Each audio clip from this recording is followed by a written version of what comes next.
Down the ages past, Allah sent His messengers to deliver humankind from darkness to light. Invite all to the way of thy Lord with wisdom and beautiful preachings, and argue with them in the ways that are best and most gracious. That's also the ongoing mission of Islamic Research Foundation, or IRF, spreading the truth of Allah's final message to mankind.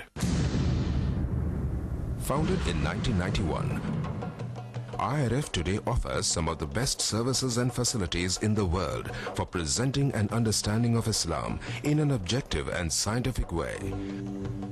Its programs are primarily focused on correcting misconceptions and promoting understanding of Islam. IRF also imparts dawah training to dais to aptly convey the message of Islam. IRF has one of the most modern studios producing programs presenting Islam, which are beamed regularly on many international TV channels in over 150 countries. Dr. Zakir Naik, President of IRF, reaching out across countries worldwide, from America to Europe to Africa to Asia to Australia, strives to clarify Islamic viewpoints. He dispels the many media myths and anti-Islamic prejudices propagated the world over by anti-Islamic forces. Dr. Zakir Naik is a medical doctor. He is acclaimed the world over for his spontaneous and convincing replies to questions posed by critics and skeptics during the question and answer sessions after his talks.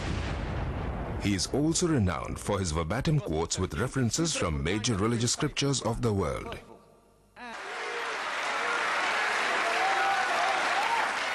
Dr. Zakir and other faculty of the IRF train many dais in effective dawah techniques.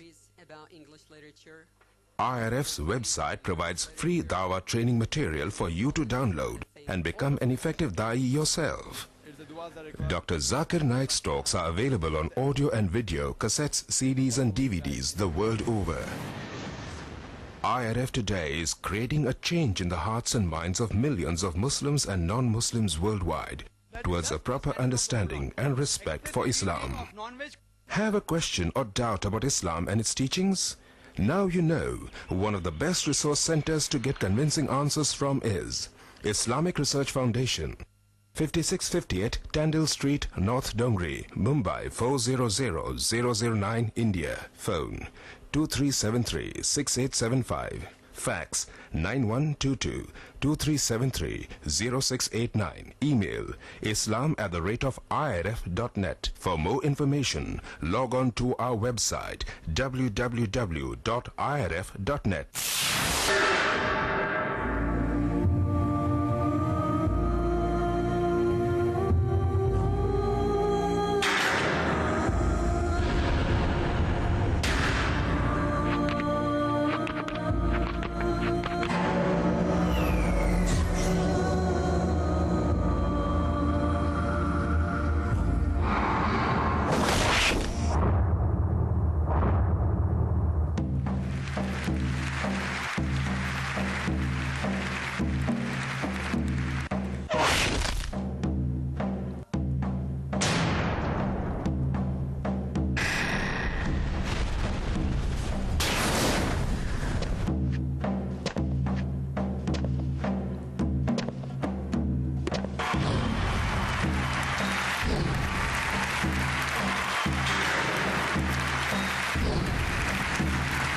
Begin today's program, God willing, with the welcome of our guest speakers, a famous personality from Bangalore who has been very helpful in the organization of today's event in coordination with Diet and the Art of Living. Brother Roshan Beg would present floral bouquets to Sri Sri Ravi Shankarji and Dr. Zakir Naik. Brother Roshan Beg.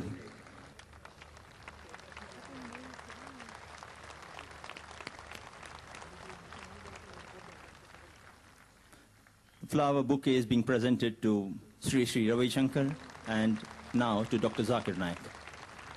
May I now request the host, Discover Islam Educational Trust and the Art of Living Foundation, to present their bouquets to the guest speakers. Brother Omar Sharif of Discover Islam Educational Trust to present the bouquet to Sri Sri Ravi Shankar. Sri Ravi Shankar for accepting our invitation. I would like to thank him. Thank you.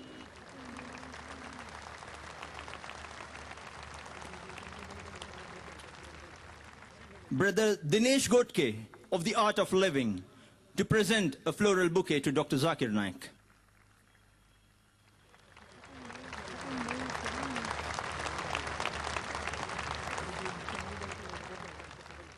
Now I call upon Dr. Abdul Rauf Khan of the Discover Islam Educational Trust to introduce Discover Islam Educational Trust to the audience.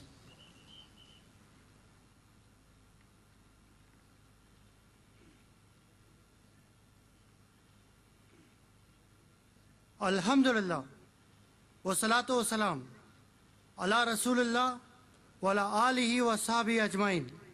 Amma ba'd. A'udhu billahi minash shaitanir rajim. Bismillahir rahmanir rahim. Rabbi shrah li sadri, wa yassir li amri wa halul uqdatam min lisani yafqahu qawli. Respected Sri Sri Ravi Shankar ji, Dr. Zakir Naik, Dr. Muhammad Naik, Dr. Shoaib, other dignitaries, respected elders, and my dear brothers and sisters. Assalamu alaikum wa rahmatullahi wa barakatuhu. May peace, mercy, and blessings of Almighty God be on all of you. On behalf of the organizers, DIET, Discover Islam Educational Trust, I, Dr. Rauf Khan, thank Sri Sri Ravi Shankar ji and Dr. Zakir Naik for accepting our invitation to take part in this historical and momentous event in Bangalore.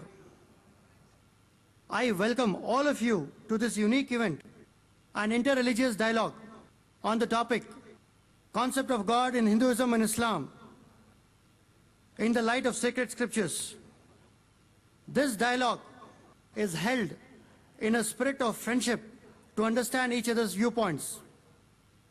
It is my privilege to give a brief introduction of DIET. DIET, as it is popularly known, aims to clear the misconceptions about Islam, both amongst Muslims and non-Muslims. In doing so, we hope to bring about peace and communal harmony between people of all faiths. In an era of scientific advancement, rational thinking, and media boom, we see that there are many interpretations of the ultimate truth. To know our Creator and worship Him in the right way, and to know the very purpose of creation is the most important aspect of everyone's life. We at DIET have taken the responsibility of inviting people to worship the Creator and not His creation.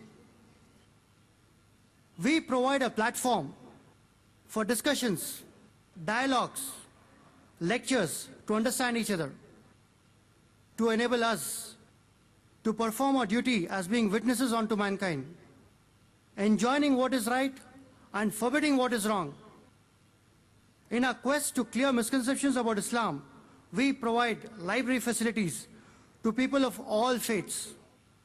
We welcome all of you to visit DIET and make the best use of its facilities, which Allah subhanahu wa ta'ala has provided through us. We pray to Almighty God to provide guidance to us and whole of mankind. Ameen. Wa akhir da'wana alhamdulillahi rabbil alameen. Assalamu alaikum wa rahmatullahi wa barakatuh. Brothers and sisters in humanity, Assalamu alaikum. May peace be on you. For this evening's event, I, Dr. Muhammad Naik, am your moderator and chairman on stage. On behalf of the Discover Islam Educational Trust and the Art of Living Foundation, it's my personal pleasure to welcome one and all to this vast palace grounds in Bangalore, as well as the millions out there watching us on television across the globe. God, for many an enigma, a mystery. God, for many a concept beyond comprehension. This interreligious dialogue is for understanding God. It holds monumental importance for the people of India in particular and the world at large. We have two eminent orators and scholars on religion and way of life, having sway over their millions of avid admirers worldwide, Sri Sri Ravi Shankar ji and Dr. Zakir Naik. Both will present before us an insightful and realistic understanding of the concept of God in Hinduism and Islam in the light of sacred scriptures. The format for the dialogue earlier was short. Both speakers were to speak for 50 minutes, but this afternoon itself, on the request of Sri Sri Ravi Shankar ji, we have changed the format. Instead of Sri Sri Ravi Shankar ji speaking first, we would now have Dr. Zakir Naik speaking first for 50 minutes. This would be followed by Sri Sri Ravi Shankar ji speaking for 60 minutes. Then again, Dr. Zakir Naik would come in to respond to the talk of Sri Sri Ravi Shankar for another 10 minutes. After the talks are over, we would have the more interesting session, the open question and answer session, in which the press and the audience is most welcome to raise questions on the topic which the speakers would be pleased to answer. May I even introduce Mr. Vinod Menon on my right and Dr. Shoaib Syed next to Dr. Zakir. It is befitting that we have respected the speakers for giving their valuable time to us today.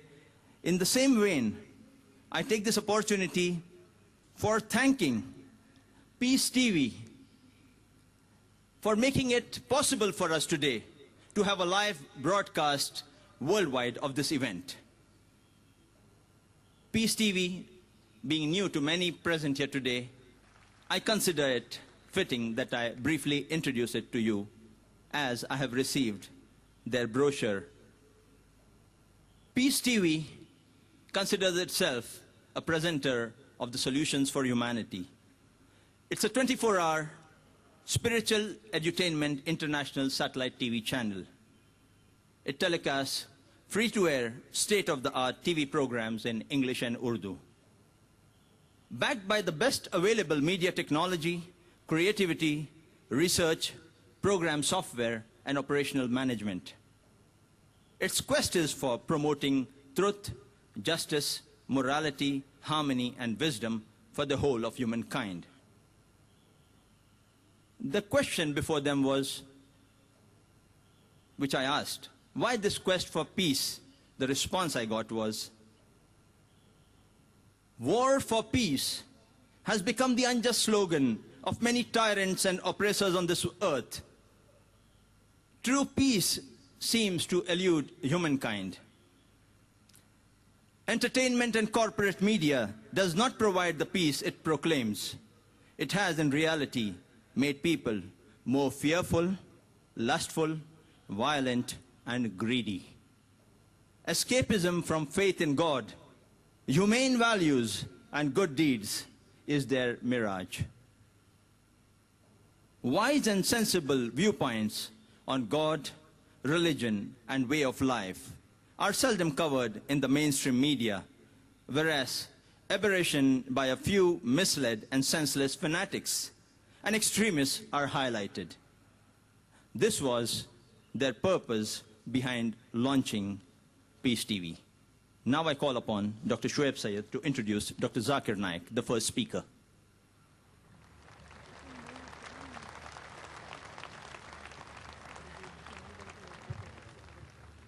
Assalamu alaikum wa rahmatullahi wa barakatuhu. It's my pleasure to introduce Dr. Zakir Abdul Karim Naik, the President of Islamic Research Foundation, Mumbai. He's a medical doctor and internationally acclaimed orator on Islam and comparative religion. His critical analysis and convincing answers are grounded in fact, since he quotes verbatim from various scriptures. Since last 10 years, leading up to 2005, he has delivered more than 1,000 public talks worldwide.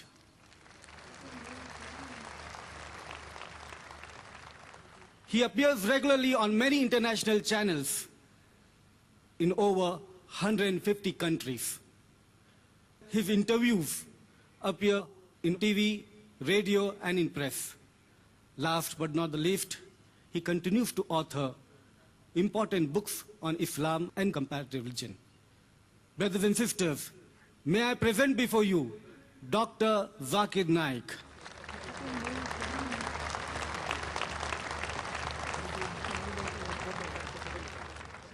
Alhamdulillah. Wassalatu wassalam. Ala Rasulillah wa ala ali wa sahbihi ajmain. Amma ba'd. A'udhu billahi minash shaitanir rajim. Bismillahir rahmanir rahim. Kul ya ahlal kitab. Ta'alu ila kalmatin sawa'in baynana wa baynakum. Alla na'budu illa Allah. Wa la nushrika bihi shay'an. Wa la yattakhidha ba'duna ba'dan arbaban min dunillah. Fa in tawallaw. Faqulu ashhadu bi anna muslimun. Rabbi shrah li sadri. وَيَسِّرْ لِي أَمْرِي وَحْلُلْ عُقْدَةً مِنْ لِسَانِي يَفْقَهُ قَوْلِي. My respected Shri Ravi Shankar, my respected elders, and my dear brothers and sisters, I welcome all of you with the Islamic greetings.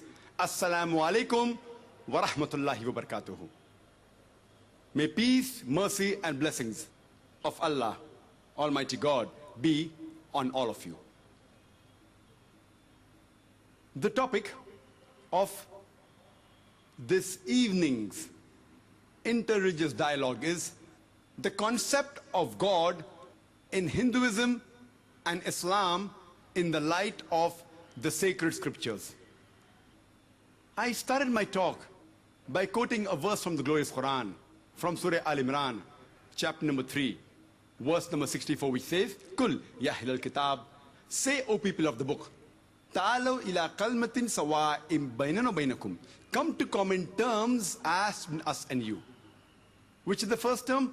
Allah na'budu illallah. That we worship none but Allah, Almighty God. Wala nushrika bihi shay'an. That we associate no partners with Him. Wala yattakhiza ba'duna ba'dan arbaban min dunillah. That we erect not among ourselves lords and patrons other than Allah. Fa in tawallaw. If they turn back. Fakulu shadu, say ye bear witness, bi anna muslimun, that we are Muslims bowing our will to Allah, Almighty God.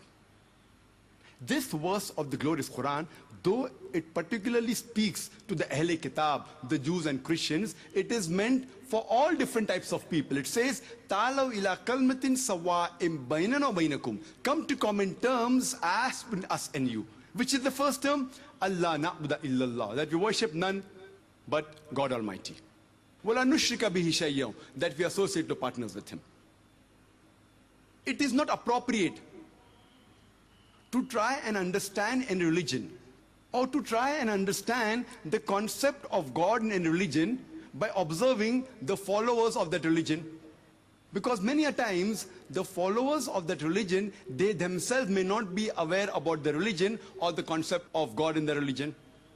Neither it is appropriate to observe or look at the traditions or the cultures of the followers of this religion, because many of the cultures and traditions may not be part of that religion. The best and the most authentic way to understand any religion or the concept of God in any religion is to try and understand what the sacred scriptures have to speak about that religion or the concept of God in that religion. Before we discuss the concept of God in Hinduism and Islam in the light of the sacred scriptures, let us understand what is the meaning of the words Hinduism and Islam. The word Hindu has geographical significance and was used to describe the people living beyond the river Sindhu or people living in the land watered by river Indus. Most of the historians, they say that this word Hindu was first used by the Arabs. Some historians say it was used by the Persians when they came to India through the northwestern passes of Himalaya. According to Encyclopedia of Religion and Ethics, volume number 6, reference number 699, it says that the word Hindu was not found in any of the Indian literature before the advent of the Muslims to India. According to Pandit Jawaharlal Nehru, he writes in his book, The Discovery of India, on page number 74 and 75, that the word Hindu can be earliest traced to a source, a tantric, in the 8th century. And it was used initially to describe the people. It was never used to describe religion. Its connection with religion is of late occurrence, according to Pandit Jawaharlal Nehru. The word Hinduism is derived from the word Hindu. The word Hinduism was first used by the English writers in the 19th century to describe the multiplicity of faiths of the people of India. According to New Encyclopedia Britannica, volume number 20, reference number 581, it says the word Hinduism was first used by the British writers in the year 1830 to describe the multiplicity of the faiths of the people of India, excluding the converted Christians. That's the reason today, majority of the Hindu scholars, they say that the word Hinduism is a misnomer. The correct word should be Sanatar Dharma, the eternal religion, or the Vedic Dharma, the religion of the Vedas. According to Swami Vivekananda, he says the word Hindu is a misnomer. The correct word should be a Vedantist, a person who follows the Vedas. Let us understand what is the meaning of the word Islam. Islam comes from the root Arabic word salam, which means peace. It is also derived from the Arabic word silm, which means to submit your will to Almighty God. In short, Islam means peace acquired by submitting your will to Almighty God. And this word Islam occurs in several places in the Quran and the Sahih Hadith, including in the Quran in Surah Al-Imran, chapter number 3, verse number 19, and Surah Al-Imran, chapter number 3, verse number 85. Any person who acquires peace by submitting his will to Almighty God, to Allah, he is called as a Muslim. And this word Muslim also occurs in several places in the Quran and the Sahih Hadith, including in the Quran in Surah Al-Imran, chapter 3, verse number 64, and Surah Fussilat, chapter number 41, verse number 33. Many people have a misconception that Islam is a new religion which came into existence 1400 years ago. And Prophet Muhammad, peace be upon him, was the founder of this religion. In fact, Islam is there since time immemorial, since man set foot on the earth. And Prophet Muhammad, peace be upon him, is not the founder of this religion, but he is the last and final messenger sent by Almighty God, the last and final prophet. Let us first understand what are the sacred scriptures in these two great religions. In Hinduism, the sacred scriptures have been divided into two parts: the Shrutis and the Smritis. Shruti in Sanskrit means that which is perceived, that which is understood, that which is revealed. And the Shrutis are considered to be the word of God, and they are more sacred than the Smritis. The Shrutis are further divided into two types: the Vedas and the Upanishads. Veda is derived from the Sanskrit word vid, which means knowledge par excellence. It also means sacred wisdom. Basically, there are 4 Vedas. This is the Rig Veda. We have the Yajur Veda. We have the Sam Veda. And we have the Atharva Veda. There are 4 Vedas. But there is difference of opinion regarding how old are these Vedas. According to Swami Dayanand Saraswati, the founder of Arya Samaj, he says the Vedas are 1,310 million years old. But the majority of the Hindu scholars, they say the Vedas are approximately 4,000 years old. There's difference of opinion regarding where did these Vedas come into existence the first time. There's also difference of opinion regarding who was the Rishi to whom the Veda was given the first time. In spite of these differences regarding the age of the Veda, the part in which it came first, to whom it was given, in spite of these differences, yet the Vedas are considered to be the most authentic of all the sacred scriptures of Hinduism, the most sacred amongst all the scriptures of Hinduism. If any other Hindu scriptures contradicts the Vedas are supposed to be followed. The next in authority we have are the Upanishads. These are the Upanishads. Upanishad is derived from the Sanskrit word upa, which means near. Ni means down. Shad means sit. Sitting down near. When the pupil sat down near the guru to acquire knowledge, it was called as Upanishad. It's also called as knowledge, which removes ignorance.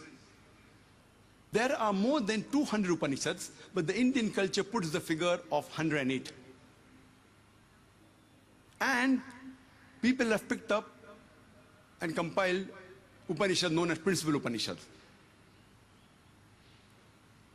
Radhakrishnan has picked up 18 Upanishads and written a book, the principal Upanishads.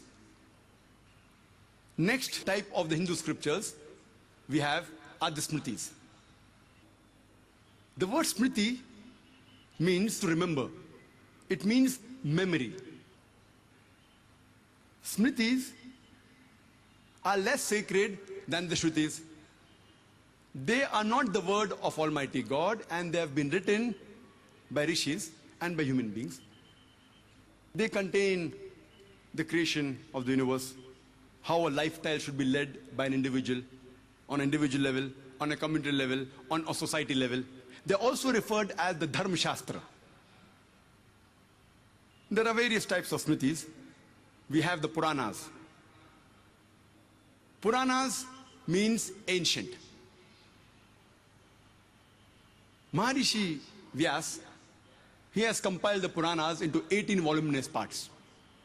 This is one of the Puranas known as the Bhavishya Purana. Then we have the Itihas, the epics. There are 2 epics, the Ramayana and the Mahabharata. The Ramayana deals, as most of the Indians know, with the story of Shri Ram. And the Mahabharata deals with the story. It's a feud, a fight between the cousins, the Pandavas and the Kauravas. It also deals with the story of Shri Krishna. These are the 2 great epics. Then we have the Bhagavad Gita. Bhagavad Gita is part of Mahabharata.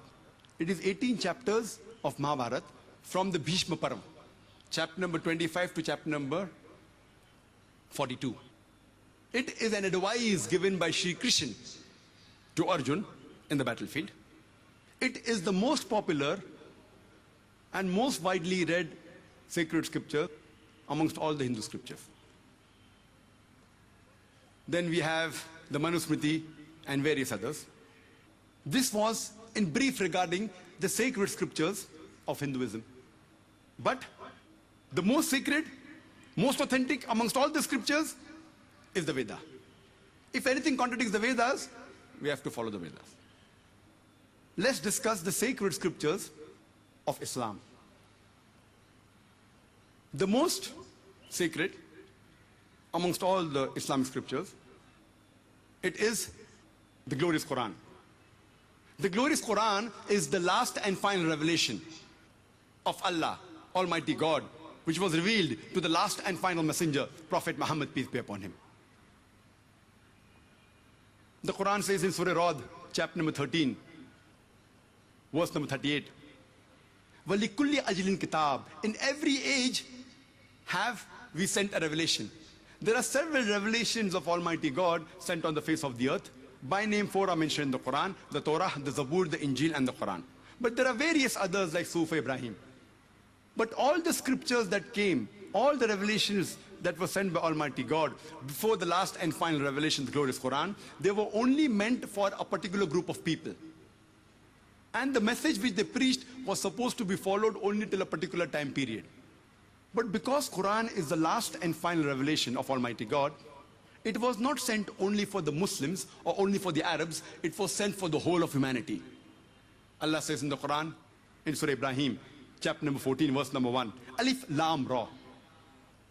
We have revealed this book to thee, Prophet Muhammad, peace be upon him, so that thou may leadest the humankind from darkness to light. Not only the Muslims or the Arabs, but the whole of humankind. The same message is repeated that the Quran is for the whole of humankind in several verses, including Surah Ibrahim, chapter number 14, verse number 52, Surah Baqarah, chapter number 2, verse number 185, and Surah Az-Zumur, chapter number 39, verse number 41, that the Quran was revealed for the whole of humankind. The next scriptures in Islam are the Sahih Hadith, the authentic sayings and traditions of Prophet Muhammad, peace be upon him. There are many. One of them is the Sahih al-Bukhari. We also have the Sahih Muslim. The hadith of the Prophet, the authentic sayings and traditions, are a commentary of the Quran. They're complementary to the Quran. They will never contradict the Quran. This was in brief regarding the scriptures in these two great religions. Now we'll discuss the main talk, concept of God in Hinduism and Islam in the light of the sacred scriptures. What Dr. Zakir Naik says, or what respected Sri Ravi Shankar says, or what any other human being says is not important. We have to see what do the sacred scriptures say about the concept of God in these two great religions. If I say something, or Sri Ravi Shankar says something, or anybody else says something, if it matches with the scriptures, we have to agree. If we give any example, if it matches with the scriptures, we have to take it. If I say something, if it doesn't match with the scripture, if I give an example, if it doesn't match with the scripture, we have to reject it. First, we'll discuss the concept of God and Hinduism in the light of the Hindu scriptures. If we ask a common Hindu that how many gods does he believe in? Some may say 3, some may say 100, some may say 1,000, while others will say 33 crores, 330 million. But if you ask a learned Hindu who's well versed with his Hindu scriptures, he will tell you that in Hinduism, you should believe and worship only one God. But the common Hindu, he believes in a philosophy known as pantheism. Everything is God. The common Hindu believes that the tree is God, the sun is God, the moon is God, the human being is God, the snake is God. What we Muslims believe is everything is God's. G-O-D with an apostrophe S. Everything belongs to God. The tree belongs to God, the sun belongs to God, the moon belongs to God, the human being belongs to God, the snake belongs to God. So the major difference between the common Hindu and the common Muslim is that the common Hindu says everything is God, we Muslims say everything is God's. G-O-D with an apostrophe S. So the major difference is this apostrophe S. If we can solve this difference of apostrophe S, the Hindus and the Muslims will be united.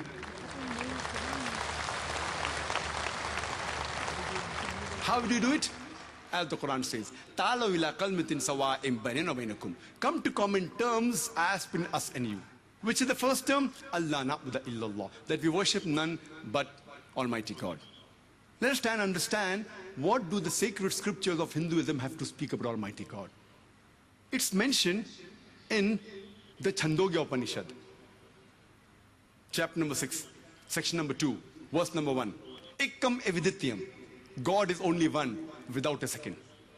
It's a Sanskrit quotation. I know that I'm speaking in front of a great scholar of Vedas, Sri Sri Ravi Shankar. I'm just a student.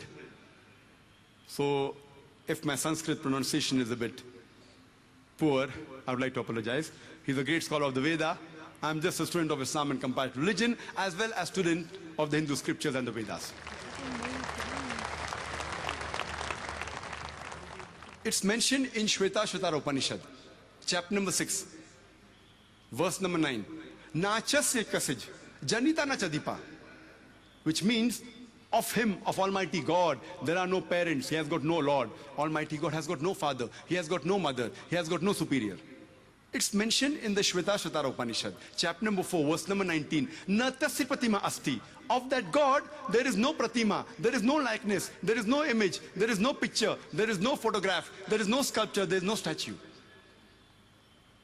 It's mentioned in Shvetashvatara Upanishad, chapter number 4, verse number 20. No one can see that Almighty God. And it's further mentioned in Bhagavad Gita, chapter number 7, verse number 20. All those whose intelligence has been stolen by material desires, they worship demigods. Some of the translations say that all those whose intelligence has been stolen by material desires, they worship idols. And this quotation is also mentioned by Sri Sri Ravi Shankar in his book Hinduism and Islam, The Common Thread, in the section of not worshipping other gods on page number 3.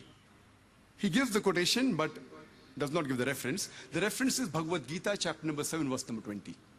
It's further mentioned in Bhagavad Gita, chapter number 10, verse number 3, that they know me as the unborn, not begotten, the supreme Lord of the worlds. Amongst all the Hindu scriptures, the most sacred are the Vedas. It's mentioned in Yajurved, chapter number 32, verse number 3. Na tasya pratima asti. Of that God, there is no pratima. Pratima, as I said, means likeness, image, picture, photo, sculpture, statue. It's further mentioned in Yajurved, chapter number 40, verse number 8. Almighty God is imageless and pure. It's mentioned in Yajurved, chapter number 40, verse number 9. Andhatma pravishanti ya asambhuti mupaste. Andhatma means darkness. Pravishanti means entering. And asambhuti means the natural things like fire, water, air. They are entering darkness, those who worship the natural things like fire, water, air, etc. And the verse continues, they are entering more in darkness, those who worship the sambhuti. The sambhuti are the created things like table, chair, etc. Who says that? Yajurved, chapter number 40, verse number 9. It's further mentioned in Atharva Ved, book number 20, hymn number 58, mantra number 3. Dev Maha Asi. Verily great is Almighty God. And amongst the Vedas, the most sacred is the Rig Veda. It's mentioned in the Rig Veda, book number 1, hymn number 164, mantra number 46. Ekkam Sat Vipra Bahuda Vedante. Truth is one. God is one. Sages call him by various names. God is one. But the saintly people call him by many names. And there are no less than 33 names given to Almighty God in Rig Veda, book number 2, hymn number 1 alone. One of them is Brahma. The Brahma is called as the creator. If you translate creator into Arabic, it means Khalik. We Muslims have got no objection if someone says that Almighty God is Khalik or creator. But if someone says He's Almighty God who has got 4 heads and on each head is a crown, you're giving an image to Almighty God. We Muslims take strong exception to it. Moreover, you're going against Shvetashvatara Upanishad, chapter number 4, verse number 19, which says, Na tasya pratima asti. Of that God, there are no images. The other name given to Almighty God in Rig Veda, book number 2, hymn number 1, verse number 3, is Vishnu. Vishnu is called as the God who is the sustainer. If you translate sustainer into Arabic, it is somewhat similar to Rabb. We Muslims have got no objection if someone calls Almighty God as Rabb or sustainer. But if someone says he's Almighty God who has got 4 hands and giving an image to Almighty God, in one hand is the lotus, the second hand is the conch, traveling on the sea on the bed of snakes, we Muslims take strong objection to it. Moreover, you're going against the Yajurved, chapter number 32, verse number 3, which says, Na tasya pratima asti. Of that God, there is no pratima, there is no likeness, there is no image, there is no picture, there is no statue, no sculpture. It's further mentioned in Rig Veda, book number 8, hymn number 1, mantra number 1. March Danadi Sansad. Worship him alone, one God. Praise him alone. It's mentioned in Rig Veda, book number 6, hymn number 45, mantra number 16. Ya ekit mushtihi. Praise him alone. Worship that one God.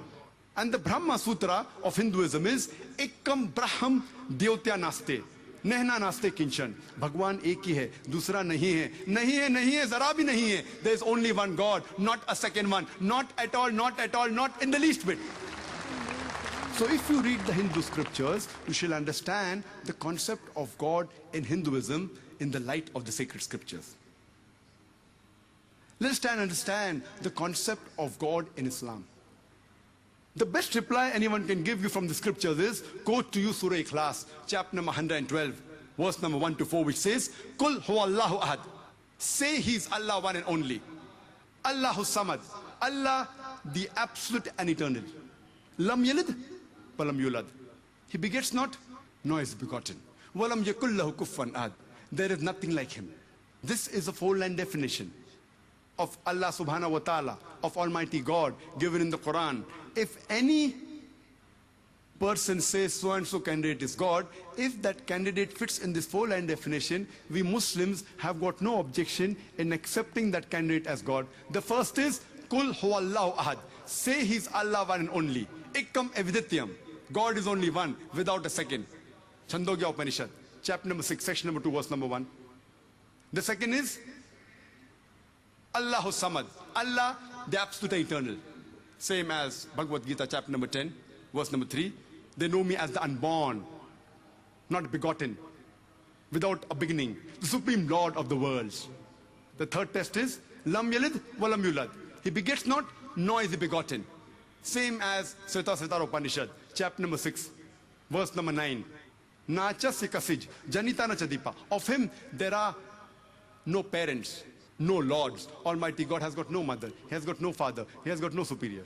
And the fourth test is, Walam yakul lahu kuffan ahad. There's nothing like him. Shvetashvatara Upanishad, chapter number 4, verse number 19. Yajurveda, chapter number 32, verse number 3. Na tasya pratima asti. Of that God, there is no pratima, there is no likeness, there is no image, there is no picture, there is no statue. If any person says so and so candidate is God, if that candidate fits in these 4-line definitions we discussed of the Quran and the Hindu sacred scriptures, I have got no objection accepting that candidate as God. For example, there are many human beings who consider Bhagwan Rajneesh to be God. Once during question and answer time, there was a Hindu brother of ours who told me, Brother Zakir, we Hindus don't believe Bhagwan Rajneesh to be God. I told him, I never said the Hindus believe Bhagwan Rajneesh to be God. I've read the Hindu scriptures. Nowhere in the Hindu scripture does it say that Bhagwan Rajneesh is God. I said some human beings, some people believe Bhagwan Rajneesh to be God. Many people believe him to be God.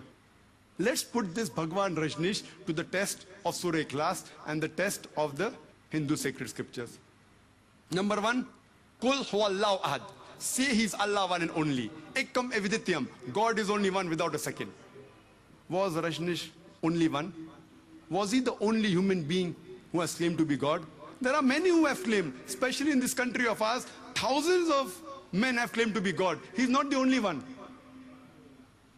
But a Rajneesh Bhakt may say, no, he's unique. Let's go to the second test.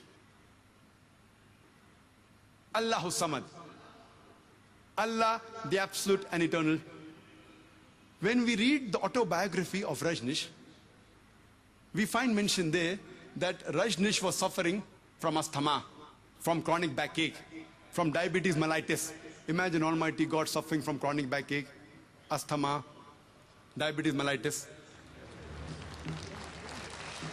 The third test is Lam yalid wa lam yulad. He begets not, nor is begotten. We know Bhagwan Rajneesh was born in Madhya Pradesh. He had a mother and father. He goes to America, USA in 1981 and takes thousands of Americans for a ride. And in the state of Oregon, he starts his new village called as Rajneeshpuram. Later on, the American government, they arrest him and they put him behind bars.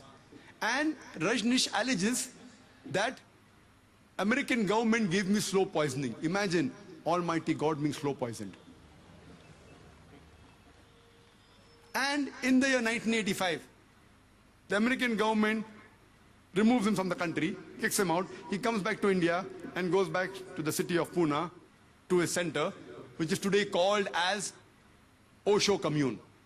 If you go there, it is mentioned there on his tombstone, Bhagwan Rajneesh, Osho, never born, never died, but visited the earth from the 11th of December 1931 to the 19th of January 1990. Never born, never died, but visited the earth from the 11th of December 1931 to the 19th of January 1990. They did not mention in his tombstone that he was not given visas to 21 different countries of the world. Imagine Almighty God coming on this earth to visit the world and requires visas. And the Archbishop of Greece said, if you don't remove Rajneesh out of this country, we'll burn his house and the house of his disciples. And the last test, Walam yakul lahu kufuwan ahad, is so stringent that no one besides that true God will pass. The moment you can compare God to anything in this world, he is not God. Walam yakul lahu kufuwan ahad. We know that Bhagwan Rajneesh, like normal human beings, had 2 eyes, 2 ears, 2 hands, 2 legs, white beard. The moment you can compare God to anything in this world, in this universe, he is not God. Walam yakul lahu kufuwan ahad. Suppose someone says that Almighty God is 1,000 times stronger than Arnold Schwarzenegger. You might have heard the name of Arnold Schwarzenegger, the person who got the title Mr. Universe, the strongest man in the universe. The moment you can compare God to anything in this world, whether it be Arnold Schwarzenegger or Dara Singh or King Kong, whether it be 1,000 times or 1,000,000 times, the moment you can compare God to anything in this world, he is not God. Walam yakul lahu kufuwan ahad. There's nothing like him. This was, in short, the 4-line definition of Almighty God. I call it the litmus test for theology, for the study of God. Otherwise, the Quran says in Surah Isra, chapter number 17, verse number 110, Qulidullah avidur rahman ayamatadur falal usmal hasna. Say, call upon him by Allah or by Rahman. By whichever name you call upon him, to him belong the most beautiful names. You can call Allah by any name, but it should be a beautiful name, and a name which he has called himself. And this is mentioned in no less than 4 different places in the Quran, besides Surah Isra chapter 17 verse number 110. It's also mentioned in Surah Araf chapter 7 verse number 180, Surah Taha chapter number 20 verse number 8, and Surah Al-Hashr chapter 59 verse number 24, that to Allah subhanahu wa ta'ala belong the most beautiful names. And there are no less than 99 different attributes, names given to Allah subhanahu wa ta'ala in the Quran and the Hadith. For example, Ar-Rahman, Ar-Rahim, Al-Kareem, most gracious, most merciful, most wise, and the crowning one is Allah. Why do we Muslims prefer calling Allah by the Arabic word Allah instead of the English word God? Because a person can play mischief with the English word God, which you cannot do with the Arabic word. If you add S to God, it becomes gods, the plural of God. There's nothing like plural Allah. Kul huwallahu ahad. Say is Allah one and only. If you add D-E-S-S to God, it becomes goddess, meaning a female God. There's nothing like male Allah or female Allah in Islam. Allah has got no gender. If you add a father to God, it becomes Godfather. He's my Godfather, he's my guardian. There's nothing like Allah Father or Allah Abba in Islam. If you add a mother to God, it becomes Godmother. There's nothing like Allah Mother or Allah Ammi in Islam. Allah is a unique word. That's the reason we Muslims, we prefer calling Allah with the Arabic word Allah instead of the English word God. Because a person can play mischief with the English word God, but when any Muslim is speaking to the non-Muslims who may not understand the meaning of Allah and uses the English word God, like what I'm doing today, I've got no objection, but I would like to mention that God is not the appropriate translation of the Arabic word Allah. And this word Allah is mentioned in the scriptures of all the major world religions, including Hinduism. It's mentioned in Rig Veda, book number 2, hymn number 1, verse number 11. One of the names of God is given as Allah. Allah is also mentioned in Rig Veda, book number 3, hymn number 30, mantra number 10. And also in Rig Veda, book number 9, hymn number 67, mantra number 30. There is a separate Upanishad by the name of Allah Upanishad, which is also mentioned in one of the books of Sri Sri Ravi Shankar, a separate Upanishad by the name of Allah Upanishad. This was in brief regarding the concept of God in Islam according to the sacred scriptures of Islam. This was in brief regarding the synopsis of the concept of God in Hinduism and Islam in the light of sacred scriptures. Otherwise, my talk on this topic is for a few hours. I had initially prepared a synopsis of 50 minutes, but on the request of Sri Sri Ravi Shankar, I was supposed to speak second and you were supposed to speak first. He requested me to speak first. I said, no problem. Give me 10 minutes after that, and the format was changed. He requested me to speak first because he wants to know my views. He told me on the stage, I would like to know your views.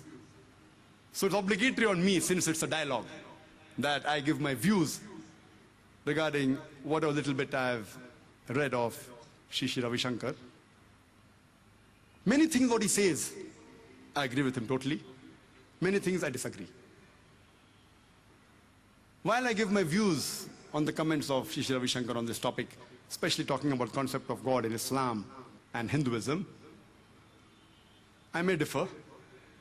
My intention is to let all the Hindus and Muslim brothers and sisters understand the correct concept in these two great religions. My intention is not to hurt anyone's feeling, and I'm sure Sri Sri Ravi Shankar will not mind if I differ with some of his views. It's my duty as a student of Islam and comparative religion. If I find something what I've spoken about Islam or something what I have knowledge about the Vedas, if I differ, I have to present it. And this is what is a dialogue for.